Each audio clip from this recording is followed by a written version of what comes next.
So we have officially entered the new year of 2024. Happy New Year.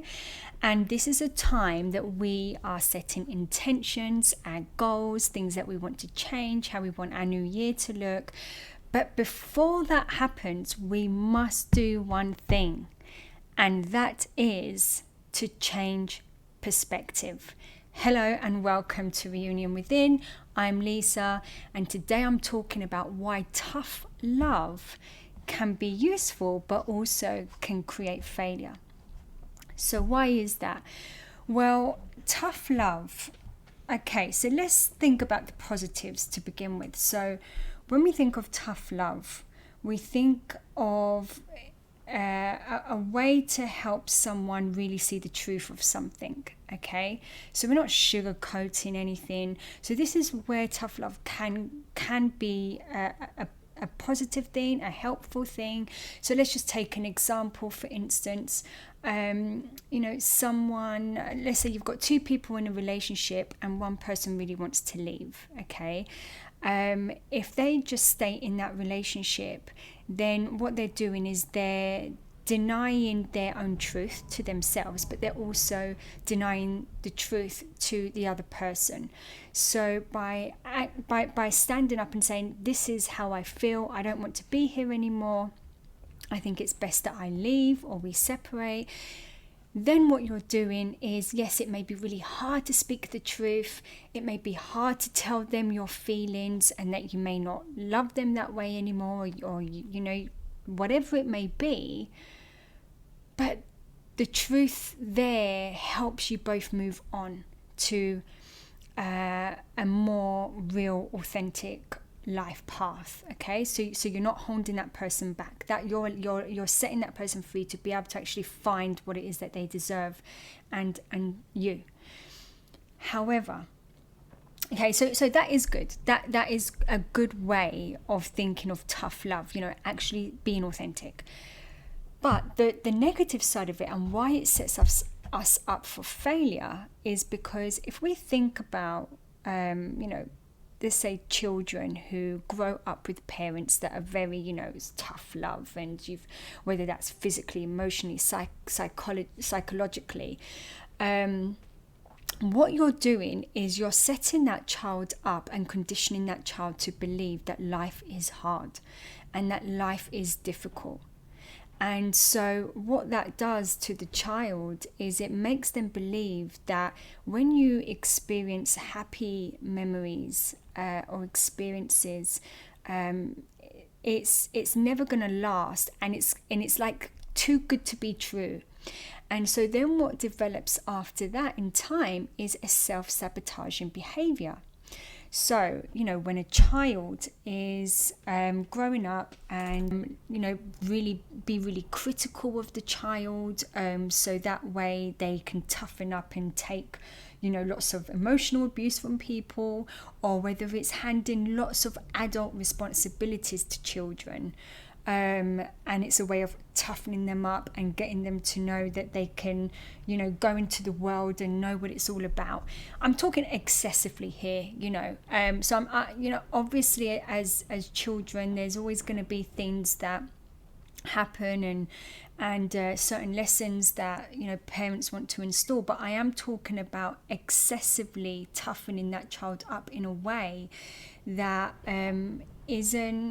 is creating them to feel that life is really, really hard. And so they're growing up with that mindset. And so now let's take an example that child is now that bit older, and let's just say they've met their first love, and it's their first relationship, or whatever, and it's exciting, it's joyful, the experience is new. But they end up getting their heart broken. And they get their heart broken because this is just what happens in life. It's not that love hurts, because love doesn't hurt. Real love actually heals. It's peaceful, it's easy. When love is difficult, it's not love that's playing out. It's woundedness, it's mindset, it's beliefs. And so when when you have those experiences growing up, instead of thinking of them in a way that this is a normal part of reality, you're thinking of it as this is how life is all the time. This is what it is. It's hard. It's difficult. And so when you have an experience like that, you then perceive it as the world confirming to you, hey, yes, it is hard. It is, it is painful.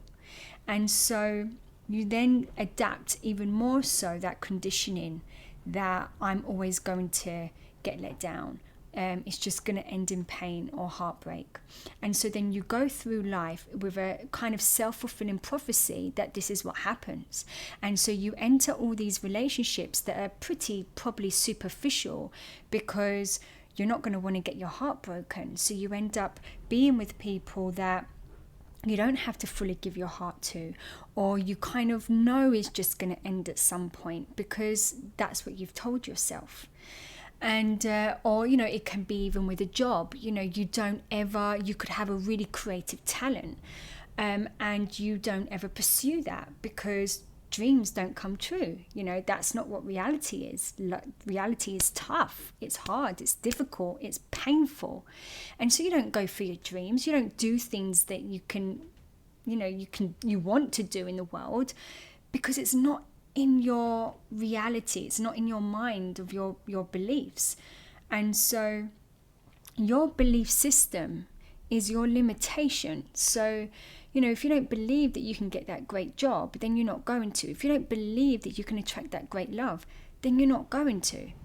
And so it takes that shift. And this is why the tough love can actually be really negative, and create failure in life. And so it's about shifting that mindset. But the thing is many people, they can go through life and it's like they're trying to just stay very, it's almost like mediocre kind of thing. Like they're trying to not experience anything that's too high, because as high as you go is as low as you go. And yes, that's true, because we can only go as high as we've been low, and vice versa. So, but the thing is with that is that we need that. We need to experience the polarity. We need to be able to experience the low of what it feels like to feel heartbreak, loss, humility, failure. We need to experience these things in life in order to be able to understand what it feels to be in joy and happiness and to have gratitude. And so these experiences need to be seen as learning opportunities for you to be able to gain the resilience to now experience the greatness in life. And this is why so many people find it hard to just be in the present moment, because when you're in the present moment, you are not allowing your past to influence your now. You're not allowing pain that's happened to influence the now. You can just find joy in the most simple things. Whether that's going for a walk or having a coffee or reading a book in the garden, whatever it may be, you can find joy in those little things because you can understand the polarity. And so you're in a place of mastery of what you want to feel at that particular time. But when you avoid the highs and really expanding and pushing yourself out there for the life that you want, it means that you've created a void in the lows that you've experienced. It's like you've just accepted it for what it is, but you haven't actually worked through it. And so there becomes this void. And then in order to avoid that void of the pain of loss or failure, you end up then filling that void by whether that's addictions, quick gratifications, filling that time with superficial relationships, whatever it may be. You're actually trying to fill a void of not feeling the pain.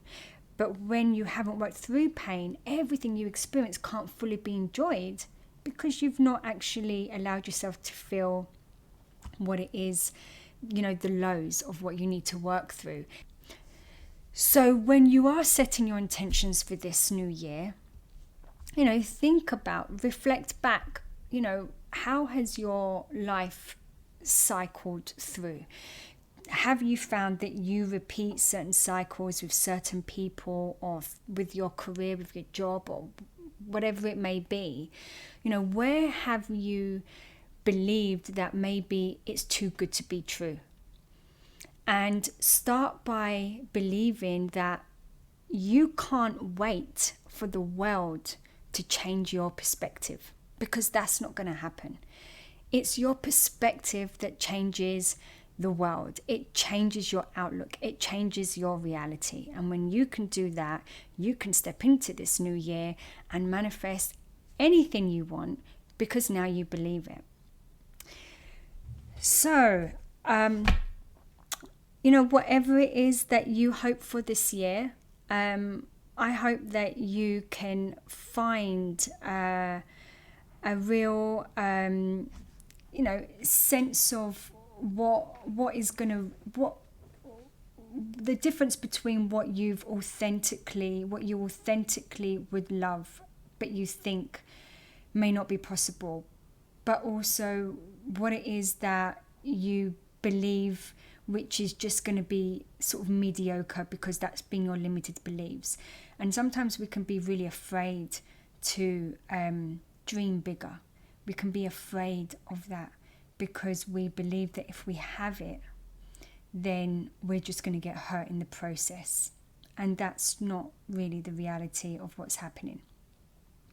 So I hope that whatever it is that you want for this new year, you achieve it. And I wish you all the best, and I send you so much love.